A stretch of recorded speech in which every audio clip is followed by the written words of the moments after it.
ओम शांति। आज 12 सितंबर 2024 है और आज की मुरली में बाबा ने हम आत्माओं को हमारा सोमान याद दिलाया है कि हम ब्राह्मण चोटी हैं।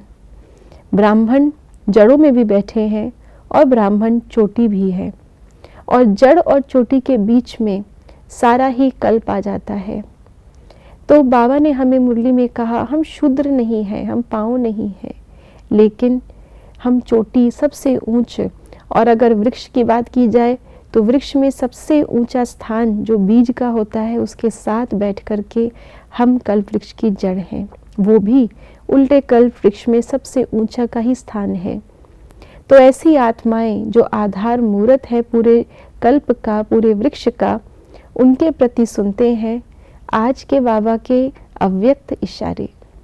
आप बच्चे विश्व के लिए आधार मूर्त हो, विश्व के आगे जहाँ के नूर हो, जहाँ के कुल दीपक हो।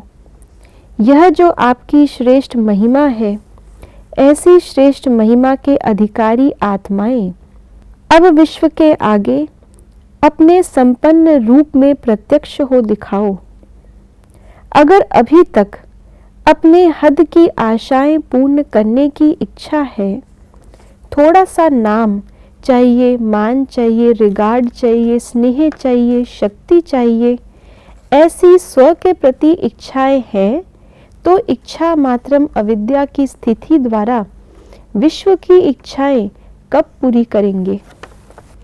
जितनी बाबा ने आज मुरली में हमारी महिमा की, वैसे ही बाबा ने आज अव्यक्त इशारों में भी हमारी महिमा की कि हम आत्माएं कितनी श्रेष्ठ हैं और श्रेष्ठता का आधार क्या है। देखा जाए तो क्या हमने सच में ब्राह्मण जन बनने के बाद इस मरजीवा जन्म में इतना कुछ किया है जो इतनी श्रेष्ठता हमें हासिल हो? नहीं। भले किया है, त्याग किया, तपस्या की, बाबा उस त्याग तपस्या को एक्नॉलेज भी करते हैं, उसी की महिमा करते हैं, लेकिन उस त्याग और तपस्या के बाद जितनी बड़ी प्राप्ति हुई है, ऐसी और किसी को नहीं हुई। अपने हिसाब से त्याग और तपस्या तो द्वापर युग में ऋषि मुनियों ने भी किया है, धर्म स्थापकों ने भी किया है, उन्हें भी प्राप्ति हुई, लेकिन हमारी प्राप्ति कितनी श्रेष्ठ है। तो ये समझें कि बाबा ने हमें एडवांस में प्राप्ति कराई है। अभी इतना पुरुषार्थ नहीं किया, लेकिन जो अब हमें करना है, सर्व आत्माओं की इच्छा पूर्ण, मास्टर मुक्ति दाता बन करके सबको वापस घर की राह दिखाना, मास्टर पतित पावन बनकर सब आत्माओं को फिर से पावन बनाना, जो अब हमें कर्तव्य करना है, उसकी बाबा ने एडवांस में ही हमारे को प्राप्ति करा दी है। हमें एडवांस में ही इतना श्रेष्ठ बना दिया है, तो उसका रिटर्न कैसे देंगे? बाबा ने हमें इतना श्रेष्ठ क्यों बनाया? उसके पीछे क्या बाबा की मंशा है? क्या बाबा हमसे उम्मीद रखते हैं, आशाएं रखते हैं?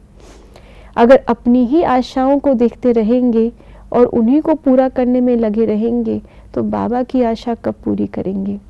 और बाबा की आशा कुछ और नहीं, बाबा की आशा यही है कि हम संपन्न बन जाएं और सर्व आत्माओं को हम संपन्न बनाएं। हर आत्मा हमारे समान संपन्न तो नहीं बनेगी, लेकिन जितनी उसकी क्षमता, कैपेसिटी है, उतना तो उसको बनाएं।